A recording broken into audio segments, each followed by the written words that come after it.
That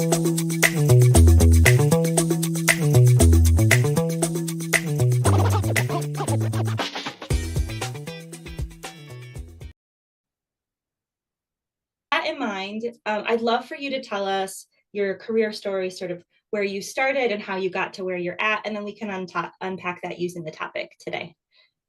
Okay, great. Well, I'm going to talk a little bit about how I kind of got into technology and how I have become a technologist and have been known now, have a reputation for being a technology focused executive, which is not rare necessarily for a woman, but it's not common either. And so I'll kind of go through a little bit. So I am a child of the 80s, meaning I went to high school in the 80s, and that kind of tells you a little bit about how old I am. But I say that only to kind of give an example of, from a technology perspective, how I grew up.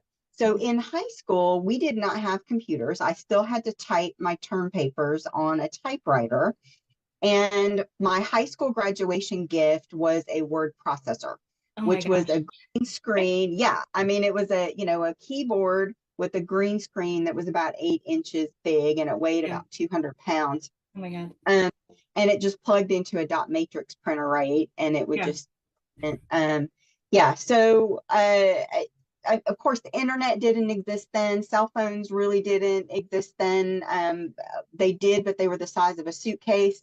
And so kind of going into my early 20s with the very beginnings of the internet, with BBS sites, with dial-up, so think about the people who are that age now in their 20s, and kind of the things that they're doing, experimenting with cryptocurrencies, doing open source coding. That's the kind of stuff they're doing now. So back then, what I was doing was building computers and dialing into BBS sites and kind of going into chat rooms, right, with the very beginnings of AOL. And so that's kind of how I learned about technology. So when I got into the credit union space, because I understood technology, I became kind of the de facto IT person. So in the 90s, we didn't even have a website. The credit union didn't even have a website. We didn't have digital banking. We didn't even have debit cards when I joined the credit union space. But we did have desktops. We were using PCs. Okay. We did use software. We had loan origination software, even though it was rudimentary. So because I understood technology, I kind of became that person that everybody went to when something didn't work. Yeah. Or when you needed to implement something new.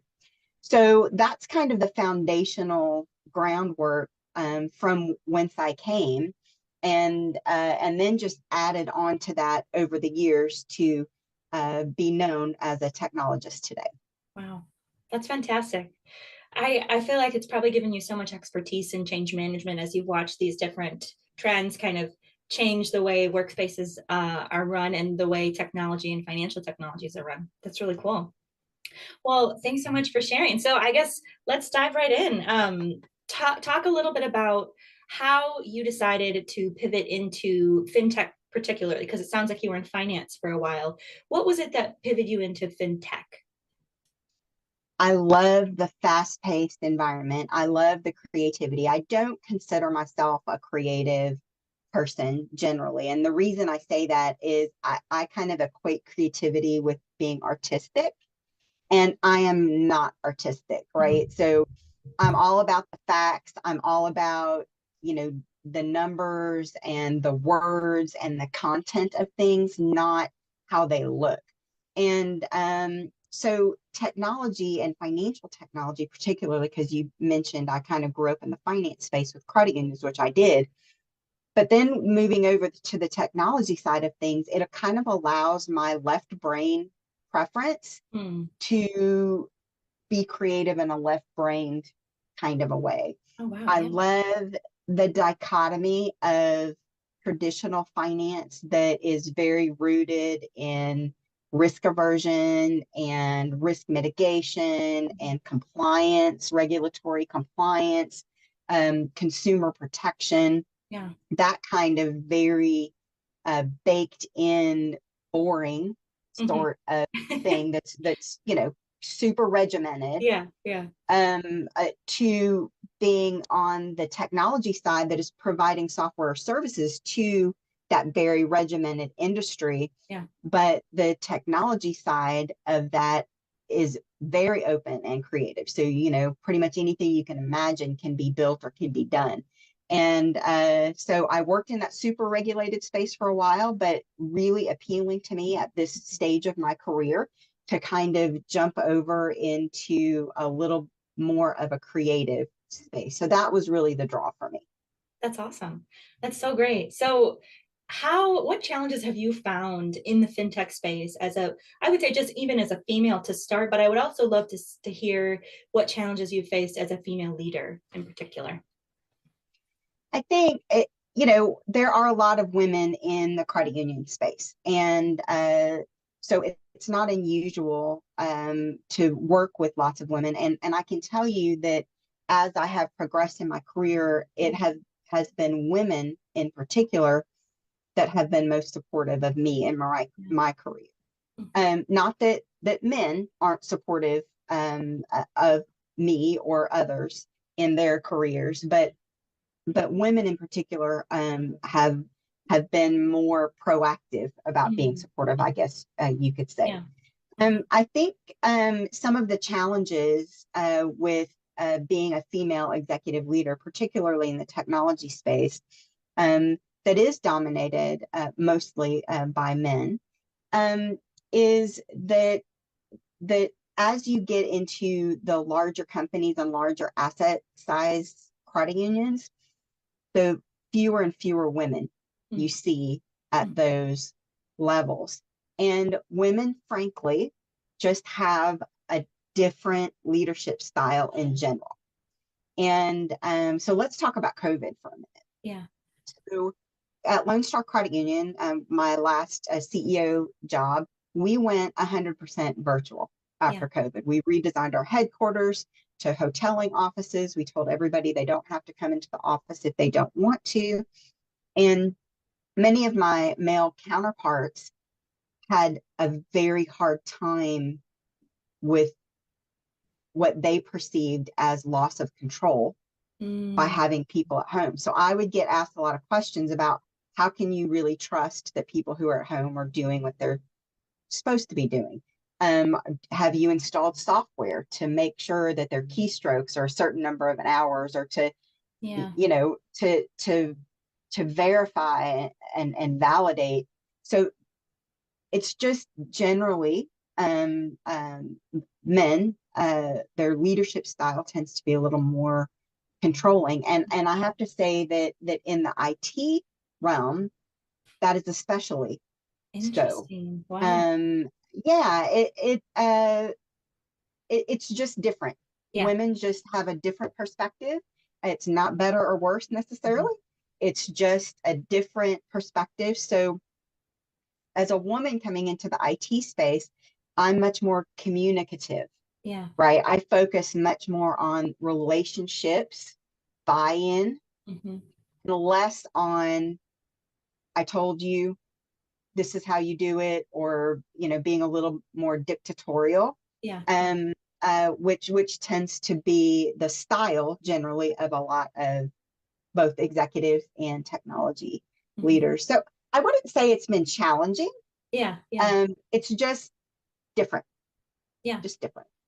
Yeah, that makes sense. How do you feel like people in the fintech space tend to respond to your like different style of leadership? What has made you successful in that way? So uh, there's a point in time when I'm talking to someone, particularly if they are a existing CEO, if they're a current CEO, and regardless of gender, Hmm. or a technology leader, there is a point in time where I, I, what's the right way to say this? I have their attention, Yeah. maybe Mhm. is the right way to say it. Because what they soon recognize is that I don't just talk the talk. Mhm. I really do understand what I'm talking about. Mhm. And for me, there's always that moment when I'm talking to someone where all of a sudden there's that glimmer in their eye and they go, oh, wait a minute. She gets it. She Mhm. understands. Their Mhm. whole body language changes. They lean into the conversation. And then we start really having a fun conversation. I am a huge science fiction geek. I Mhm. am a Star Trek fanatic. And I'm an uber geek. I mean, Yeah. anything technology, sci-fi, whatever, computers, video games. I mean, I'm all about that. And so then suddenly now I can relate to that other technology leader in a way that Yeah. maybe another executive has not been able to relate to them. So that's always kind of an interesting thing to me when I'm talking to someone, when they kind of go, yeah, yeah, yeah, okay, we're just having small talk and a conversation, and then all of a sudden it's like, whoa, okay, hang on a minute, there's something here. Right. Now we can get deeper and really start talking about the fun stuff. So that's something that's been fun for me. That is really fun. That is really fun.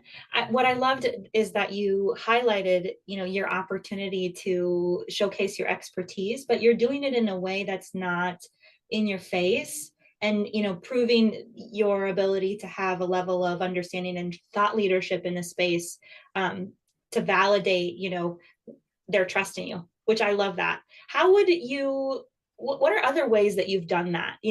Like showcase your expertise in your career strategically to be able to gain trust with, internal and external buyers.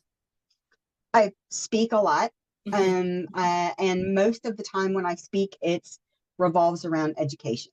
Mhm. So if I'm a particular subject matter expert on a particular type of technology or organizational style or whatever it might be, um, coming at it from, I'm hoping that my experience can help you. Mhm. Mhm. That usually opens up a lot of doors, and creates a relationship where now we can exchange information and exchange ideas in a way that is non-threatening. Yeah. I'm not I'm not saying I know more than you, Mhm. uh, or you know more than me. Right. We're on equal ground, and you might have a situation that you're dealing with that I may have experience in dealing with.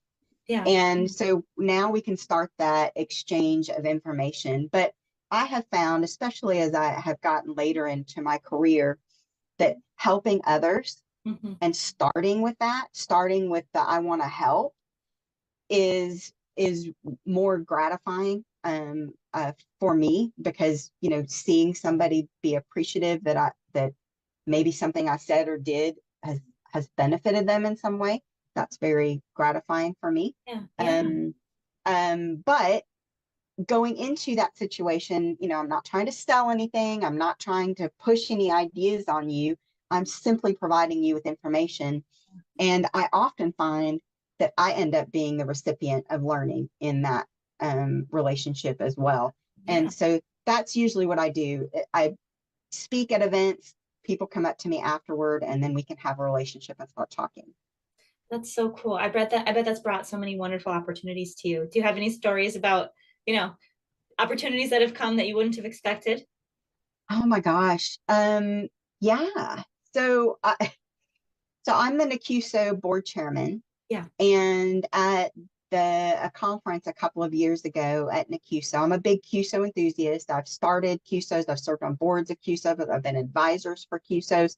Mhm. I help credit unions start CUSOs, understand CUSOs, and so love, love, love CUSOs. I'm all Yeah. about them. And I was at a NACUSO conference, and Lamont Black was speaking on blockchain. Mhm. And he was like, wouldn't it be great if there was a blockchain CUSO? That would be Ooh. awesome. Mhm. And girl, I stood up, Yes. I walked my little happy bleep up to the mic, and I said, Lamont, I'm doing it. if anybody here wants to talk about how that might work, come see me after Yes, the ma'am. you speak. And I Yes, drop the mic and I ma'am. walk back to my chair. And I love and that. it's funny because if you hear Lamont tell the story, he's like, Becky just, she just waltzed right up there and danced right up there and she did the mic drop and she's like, that what you're talking about, I'm doing it. So come join me if you want.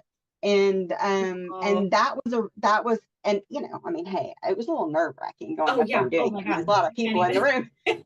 room, but that started a great relationship with Lamont, first of Yeah. all. Yeah. So he and I got to be friends after that. And he's a fantastic educator Yeah. on blockchain technology and credit unions. And then I also got to meet some really great people who were interested in distributed ledger technology. And and we have had many opportunities to collaborate since that time. Yeah. That was probably my favorite. That had I not had the courage to walk up there and say, "Hey, I'm doing that. Come talk to me," Love it. I would not have been able to make those friendships. So Yeah. Yeah, I love that. It kind of shows you the right, the right kind of risk to take. Like, and supporting your brand and your knowledge and your expertise and drawing people to you that you want to join your mission, all of that, it seems like that comes out of like your speaking and your willingness to promote yourself and your willingness to be honest about your skills. And what would you say, I feel like a lot of females, especially in the fintech space, but just a lot of females in general, really hesitate to self promote or to really talk about what they know they're great at, or to uh, at least come up with an elevator pitch about what their top skills are or how to feature themselves. What would you say to somebody like that? I think that it is very hard for everybody, but women in particular kind of, I think we have this perception or this feeling that if we just do good work, Mm, we're going to get noticed and we're going to get recognized. And it's super hard for us to make those kind of promotion statements yeah. and put ourselves out there. I know that there are studies that say that in applying for a job, for example, all of the things that are required for the job, let's say there's 10 things. A man will apply for the job if he uh, matches 7 or 8 of those things, right? Yeah. Or sometimes even 5. Yeah. A woman will generally not apply unless she meets every single criteria. Oof. Yeah. And I know. And I think that sometimes that is about, the pressure we put on ourselves to Yeah. be all things, right? We have to, be a great mom. We have to be a great wife. We Mhm. have to be a great daughter or sister. And, we have to be great at our career Yeah. too. And we put a lot of pressure on ourselves. And we do all of those things marvelously, Yeah. yet we still think that we're inadequate and not worthy of promoting ourselves. Yeah. And Yeah. and for me, it just took maturity, Mhm. emotional intelligence, confidence, and an understanding that when you put yourself out there, there's going to be people who are going to throw arrows at you. There's going to Yeah. be people who aren't going to like what you say or do or whatever. But my perspective has always been that my heart is coming from the right place. Mm. I'm not promoting myself to say I'm better than or even comparing myself to someone else. Yeah. All I'm doing is I'm presenting myself in an effort, in an attempt to hope that my skills and experience can help you. Yeah. And so that has helped me because then it's not a selfish thing, right? I'm not self-promoting myself selfishly. I'm promoting myself in an attempt to be a benefit to other people. Wow, I love that. I feel like that perspective really holds your skills as a gift that you can offer to others instead of like this idea of needing to convince other people that they need you, which I think so many people get caught up in. And especially when the job market gets desperate, it feels like that starts to kind of come out even more in people. What would you say to someone who wants to shift their perspective in this direction and is having a hard time? I think one of the best exercises that I did for myself earlier in my career was to really dig in and understand what made me tick. Mm. I remember having a conversation with myself. A lot of times you go on interviews, right? Especially as you're kind of climbing that corporate ladder and moving to maybe a higher position. People will always ask you, right? Well, where do you see yourself in 5 years? And Yeah. whatever. And that's kind of a Yeah. common question. And I mean, like none of us can see into the future, Right. right? Yeah, So we don't know. exactly. You kind of describe your aspirations. And I wanted to be a CEO. Mhm. And I remember saying that in an interview for the first time because I always felt embarrassed about saying that. I'm like, I don't want to say that because people are going to go, oh, you just want to be the top dog, Mhm. or, why is she saying she wants to be a CEO? She's a teller. Yeah. So it took me a while to be able to actually say that out loud. Mm. Once I said it out loud, I did some real introspection and said, okay, Becky, why? Yeah. Really and truly, why? What is it about that job or that title that makes you aspire to Mhm. that particular role? And so understanding myself, what drove me to say it in that interview, what really was the reasoning behind that. And so I would say everyone, male or female, should take some time to truly understand what motivates you. Yeah. Come up with your purpose statement and see if that resonates with you. It's different for everybody, but have that purpose statement and then let that guide you in your career rather than a Mhm. title or amount of money or something like that. Let your purpose statement drive you, but you've got to do the hard work first and look inside and see what actually motivates you. Yeah. Yeah. What are some of the things that you feel like you found that motivated you, that surprised you maybe? For me, and this kind of goes back a little bit to that self promotion thing I talked about earlier, I really worked hard to avoid any semblance of selfishness. Mm. So I was all about service, right? Being the servant leader, kind of being the one behind the scenes that are supporting and helping other people. So when you think about that, me wanting to help and support and guide others, and then being a CEO, it's like, and especially the type of CEO I am and was, is I'm very up front. I'm out front. I'm, visible. I'm involved. I'm engaged, Mhm. which kind of maybe from an outsider's perspective feels self-promoting Yeah. and potentially selfish. Mhm. Um, so I really had to go, okay, what is that all about? And how can I marry the two? And ultimately, you just end up, figuring it out. It just takes some time. Yeah. Yeah. I appreciate that, that, you've talked through the ways that you've done it, but also acknowledging that it takes time. And, that's how it goes. It takes time to build a career, it takes time to build a company, it takes time to build expertise. Yeah. Well, Well, you have to forgive yourself too. mm, Give yourself some time, you mm, know. And I remember in that interview saying it might take me longer than 5 years, but dot dot dot, and being mm. kind to yourself and fair to yourself about your own timelines because I mean, we can't control Yeah. what happens in the future. Yeah. I wish we could. Wouldn't that be awesome? I'd be project manager level 1000 if I could do I that. love being a project manager. I was a project manager for a while and I loved it. It's fun. Loved it. It's so fun. It's such a fun, yeah, such a fun job. So we're nearing the end of our time right here. I just wanted to end with our rapid fire questions. But before I do that, thank you so much for joining me, Becky. I've gotten so much value out of the conversation personally, but I know my listeners will also get a lot of value out of it. So thank you. Thank you, Britta.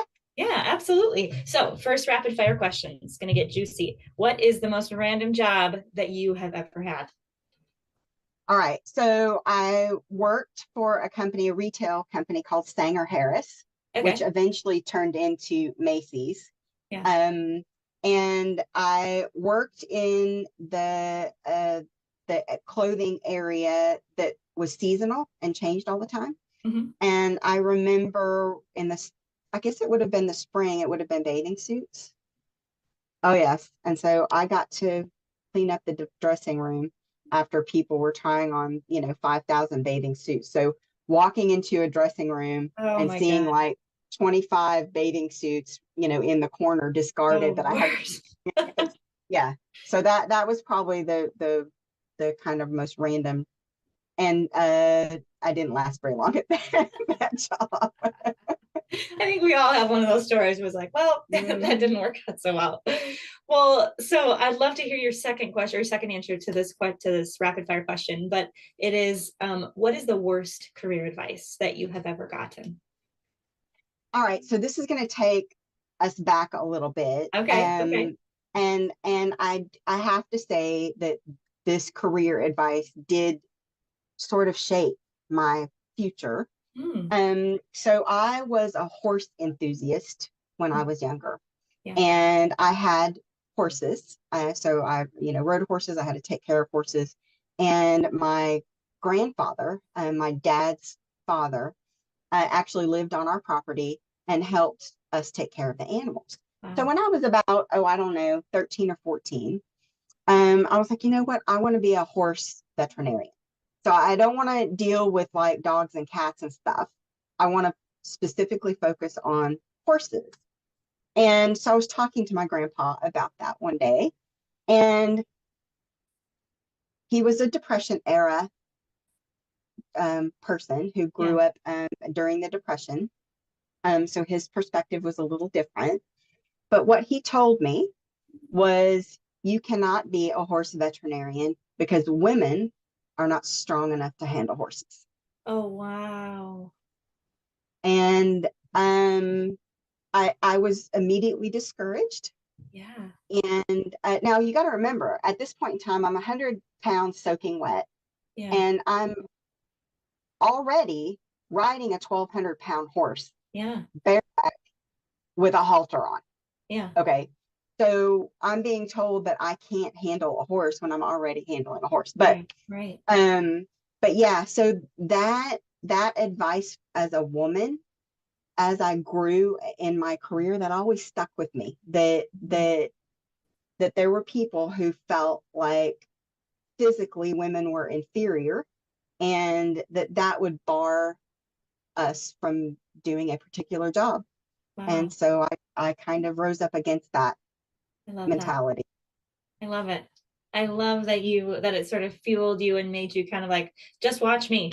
It, it really did. Yeah. And it wasn't until I looked back and really, but it did. It kind of drove me to say, you know what, I can do whatever I want. That's fantastic. Well, I love that. Well, thank you so much for joining me today. I just so appreciate it. And thank you everyone who have joined us listening to this conversation live. If you want to listen to this episode again, it goes live on all relevant podcasting channels next week.